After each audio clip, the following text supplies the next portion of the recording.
आप जानते हो कि जब बात माइंड की आती है तो माइंड के अंदर वे सारी चीजें आ जाती हैं जिसको आप अपनी सोचने समझने की क्षमता या किसी नए विचार को पैदा करने की क्षमता को मान सकते हैं। और साथ ही आपकी फीलिंग्स, एटीट्यूड, इच्छाएं, बुद्धि आदि भी इसमें सब कुछ आ जाते हैं, जिसके आधार पर ही किसी का माइंड या माइंडसेट तैयार होता है। जिसको अगर देखा जाए तो ज्यादातर लोगों को 3 कैटेगरी में बांटा जा सकता है, जिसके अपने अपने फायदे और नुकसान होते हैं। जिसमें से अगर सबसे पहले ए कैटेगरी के माइंड की बात करें तो इस तरह के लोगों का माइंड कुछ इस तरह का होता है जो किसी भी चीज पर टिक ही नहीं पाता है। एक ही मिनट में यह कई तरह के विपरीत विचारों को सोचने का आदी होता है, जिसकी वजह से इस तरह के लोगों को किसी भी निर्णय को लेने में बहुत ही ज्यादा दिक्कत का सामना करना पड़ता है। क्योंकि कभी तो ये किसी चीज के पॉजिटिव पहलुओं को सोचते हैं तो अगले ही पल ये उसी चीज के नेगेटिव पहलुओं को भी सोचने बैठ जाते हैं। इसलिए ये किसी भी तरह का निर्णय खुद से नहीं ले पाते हैं और अपने कीमती निर्णयों को भी दूसरों को लेने की इजाजत दे देते हैं। और शायद इसीलिए ये लोग एक लीडर की तरह शायद ही कभी बनना पसंद करते हैं, बल्कि इसके उल्टे ये किसी लीडर का साथ देना ज्यादा पसंद करते हैं। क्योंकि इन लोगों का सबसे पसंदीदा काम और सोचने का तरीका यही होता है कि फालतू की चिंताएं लेकर किसने क्या कर लिया है और जो होगा वह तो होगा ही, उस पर किसी का क्या जोर चल सकता है। और इस प्रकार ये लोग अपने आप को हमेशा ही वैसी परिस्थितियों के अनुसार ढालने की कोशिश करते रहते हैं जिसमें बस इनको आराम मिल सके, भले ही इसका रिजल्ट कुछ भी क्यों ना हो।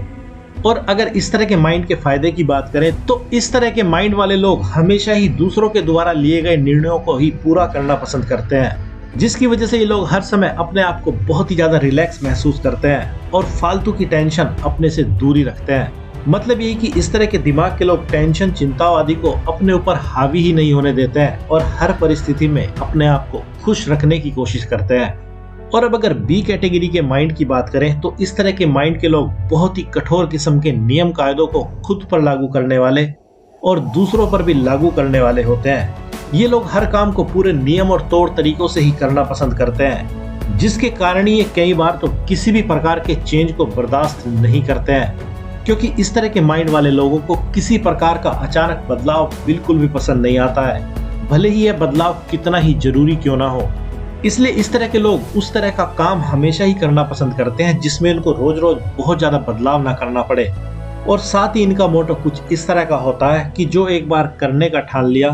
तो उसको ये करके ही मानेंगे, लेकिन तरीका इनका खुद का ही होगा जिसमें ये बदलाव नहीं लाएंगे। क्योंकि जो तरीका इस तरह के लोगों को पता होता है ये उसी तरीके पर बिल्कुल अडिग रहते हैं और अपने फॉलोवर्स या अपने से छोटे लोगों को भी ये उसी राह पर चलाने की पूरी कोशिश करते हैं जिस पर ये खुद चलते हैं या फॉलो करते हैं। और अगर इस तरह के माइंड के फायदे की बात करें तो बस एक ही काम के लिए ये सबसे बेहतर होता है कि जो इन्हें करना होता है वे उसको करके ही छोड़ते हैं, भले ही उसके लिए इनको जमीन आसमान एक क्यों ना करना पड़ जाए।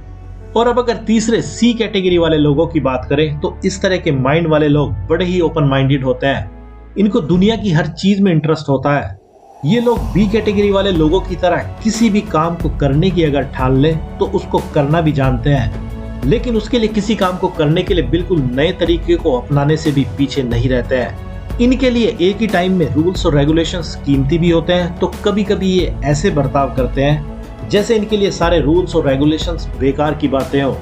ये लोग किसी भी बात पर बस यूं ही विश्वास नहीं कर लेते हैं, क्योंकि ये हर चीज को कई तरह से परखने और समझने के बाद ही उस पर कोई निर्णय लेते हैं और हर तरह की प्रॉब्लम्स का क्रिएटिव सॉल्यूशन निकालना जानते हैं। और सबसे कमाल की बात, इस तरह के लोगों की आइडियोलॉजी बड़े ही काम की होती है, जो हमेशा ही नई चीजों के लिए जगह बनाकर चलती है। और यही वे माइंड वाले लोग होते हैं जिनसे मिलकर आपको कभी भी नहीं लगेगा कि वे बहुत ही ज्यादा घमंडी किस्म के हैं।